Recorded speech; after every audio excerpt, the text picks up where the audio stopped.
If you go down to the woods today, you're sure to get a surprise. If you go down to Kent Police, they will not tell any lies. Let's think about that for a second. Let's talk about Kent County Constabulary. In March 2024, Kent Constabulary assisted bailiffs to violently secure entry to Sheena Williams' house, who had stage 4 terminal cancer, was laying in bed, and the police protected the bailiffs, High Court enforcement, whatever they want to call themselves, and facilitated them going in and ripping that woman out of her bed and dragging her out into the streets. The document that they relied upon was a High Court writ, number 66, writ of possession. If we move forward to January 2025, Kent Police joint operation with High Court enforcement with a High Court number 66 writ of possession assisted and facilitated the theft of my home. And that then continued on in March, where the police assisted and protected, shut the roads off, joint venture. Now if we move to July 2025, we've got Trevor Meelan in Ashford with Kent County Constabulary assisting, facilitating High Court enforcement bailiffs with another High Court writ to violently steal his home. Now we've got some major issues, apart from Kent Constabulary refusing to allow me to report any crimes without giving them government ID, photographic passport, driving licence, despite the fact in 2018 that I reported the crime with Anthony Badaloo. We met up with PC Dinesh at the Premier Inn in Rocky Hill, reported the crime before it happened. We said what was going to happen, we said what they was going to turn up with, and they've done exactly that. So that crime number, that reference, is still an ongoing crime. I reported that with Anthony. So that's an existing crime report. So I'm trying to update that crime report because new evidence has come to light. Got new evidence against the trustees, new evidence against the police, because they've then continued on and assisted in possessing, violently evicting me from 2 other properties. So yeah, so that's trying to report that crime, but they've already got the details, so we know what we know what they're doing there. It's just delay tactics, stalling tactics. It's the complaints department, the PSD, the complaints. And it's not the complaint I want to make. It's a criminal claim. So the point I want to make that ties all of these together. Oh, and I forgot about Miriam down in Bexhill, the 86-year-old woman the police assisted violently evict, where she ended up getting hospitalised. And then when she discharged herself from hospital, they put a manhunt out for her. They went and got hold of her and they sectioned her. She's in a mental health hospital. Won't let her out. She's on no food. She's starving herself to prove a point. That's another thing we can touch on. We need some support for that. But the thing that ties all these together with the police is these writs. Now, they've been using these High Court writs for over 15 years. Now, a mortgagee, there's a Mortgagee Repossession Act 2010. There's also the County Court Act 1984, section 21(3). Section 21(3) is for mortgage properties that are repossessed. It's only the county court that has the jurisdiction. Only the county court that has the jurisdiction. Look it up, 21(3). I'll put the links in the chat later.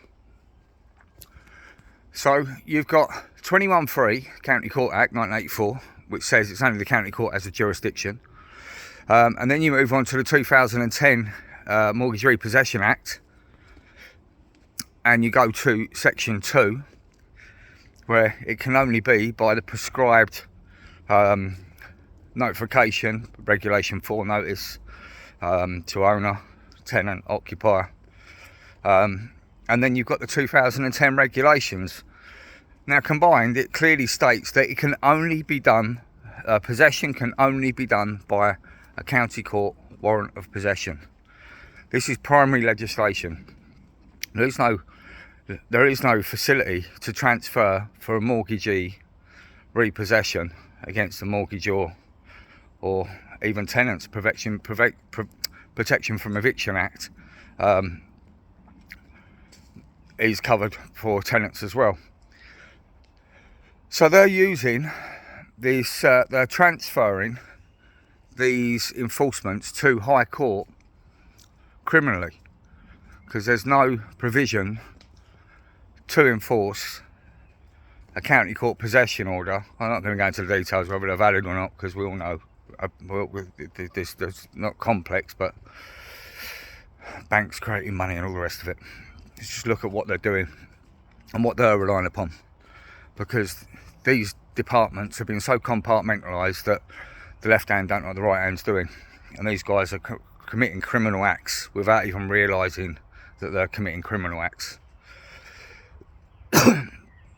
So there's no provision to transfer it up to High Court. It can only be done by county court warrant of possession. The only time you can use a High Court writ is if you're a trespasser, a squatter, or it's no, Dale, you right, mate? Or if you're if it's commercial premises. Mad, middle of the woods, bumped into someone. I can't go anywhere without bumping someone. It's mental. I remember being in Thailand, Koh San Road, and I bumped into someone 15, 20 years ago. I digress. Yeah. So the only way you can use, the only way it can only be by a county court warrant of possession. Now, I've notified police of all of this, about the Protection from Eviction Act, about Section 6 of the Criminal Law Act 1977, Section 7 of the Criminal Law Act. All of this documentation was all put in to the police and the CPS, but they ignored it and still proceeded to charge Toby Lee, whoever Toby Lee is, L-E-E, all caps, as another non-entity.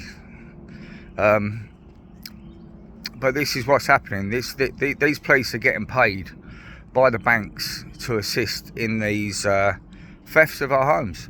It can't be any more simpler than that. They are stealing our homes. They're throwing the law book out the window, and it's lawless. They're taking the law into their own hands. Look at Trevor's, look at mine, look at Miriam's, look at Gemma's up in Harlow. This is the new modus operandi. The banks are funding the police privately to assist them. People saying about this is going to cost the public purse of all the police. No, it isn't. Although I wouldn't be surprised if the police are double dipping and charging the public purse for the constables to be there supporting these bailiffs, whilst also simultaneously putting a bill in to the bank for their services. The mortgage account at Glebe Lane went up over £350,000. 350 grand. That's for the fencing, security and the police. And obviously the removals guy, he shouldn't be getting a penny, who stole all my stuff. No inventory still. I'm waffling now. So we need to be a bit more vigilant. There's some other people more clever than me that can do some more in-depth digging, but it's the Constabulary, certainly down my neck of the woods, Kent County Constabulary. We need to do some digging, find out about the funding and who's pulling the strings, because someone's getting some serious brown envelopes.